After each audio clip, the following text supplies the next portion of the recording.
David Riveros García, muchos de nosotros ya lo conocemos a él, activista social. David es activista anticorrupción, organizador comunitario, escritor, investigador de la intersección entre tecnología, la acción colectiva, el combate a la corrupción. A los 17 años él fundó la organización Reacción, una organización híbrida que cataliza la innovación comunitaria y anticorrupción, y que ha logrado mejorar enormemente la inversión del Fondo Nacional de Inversión Pública y Desarrollo en su ciudad. Por su liderazgo ha sido nombrado Global Changemaker por el Consejo Británico y Ashoka Fellow. Sus proyectos han sido destacados en publicaciones de Transparencia Internacional, la CEPAL, el Banco Mundial.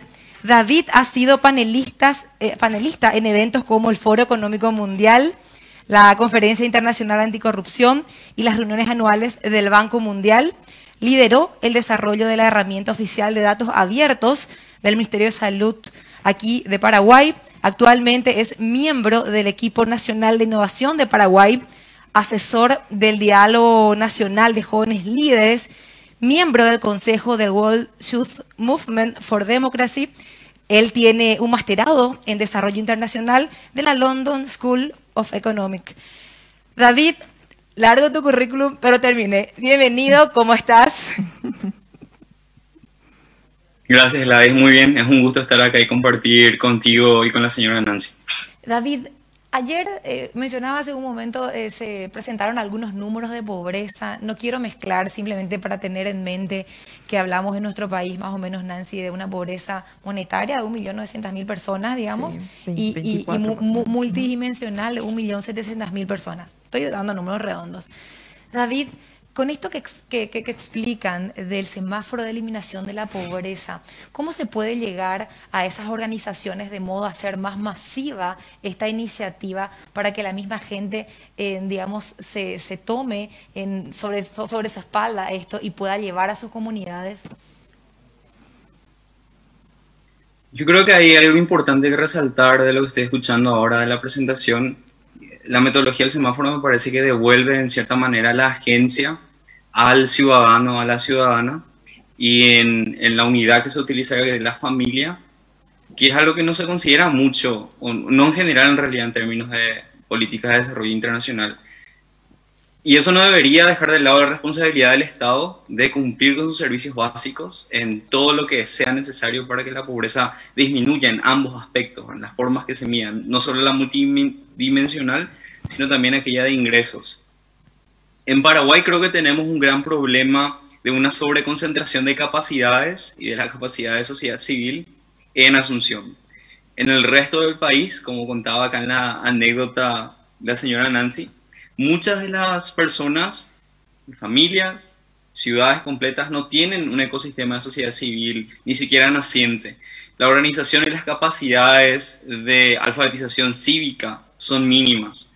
Entonces, un comentario rápido por lo que he escuchado para mí sería resaltar esto que es fundamental de lo que la Fundación Paraguaya llama como extensionistas, de que esas personas puedan llegar al campo con las personas y pueda empezar a desarrollar, pero con un proceso sostenido a largo plazo, esas capacidades que identifican las comunidades que son necesarias para poder avanzar o para desarrollarse y salir de la pobreza. Porque el enfoque de los datos también es fundamental en ese sentido. Los datos, como mencionó la ingeniera, visibilizan, pero también permiten priorizar y optimizar ciertos procesos de políticas públicas. Y en el momento de priorizar, a veces esa visión macro, que debe complementarse con datos también del gobierno, por eso hay importancia también en los otros datos que se recolectan, porque la visión macro es la que no tenemos a nivel individual o a nivel de unidad en general. Solo al ver los datos recolectados y agregados en una unidad mayor que la individual o de la familia, podemos comprender cuáles son los procesos también estructurales a nivel de barrio, a nivel municipal, a nivel departamental, y de ahí poder encontrar también las políticas que mejor integran una cadena de procedimientos, procesos e intervenciones que pueden facilitar la salida de la situación de pobreza.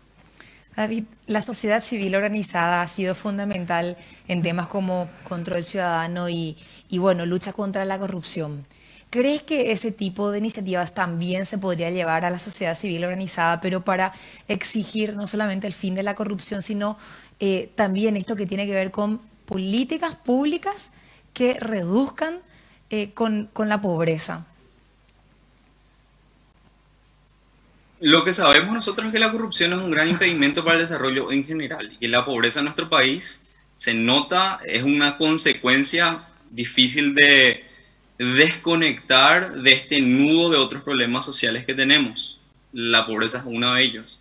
La falta de inversión en muchas otras cosas, como educación y salud, que hemos visto totalmente desnudado en la situación actual con la crisis que estamos viviendo desde la llegada de la pandemia a nuestro país, son otros factores que, de nuevo, aunque hayan desarrollos y enfoques que nos permitan a nivel familia, que es lo que está haciendo la Fundación Paraguaya, en todo el país encontrar esos indicadores multidimensionales y devolverle la agencia a las familias para poder luchar en contra de estas limitaciones y salir de la pobreza, también es importante que las políticas públicas, como mencioné hace rato, sean financiadas y sostenidas de tal manera de que esto sea sistémico, que sea estructural, para que se pueda sostener.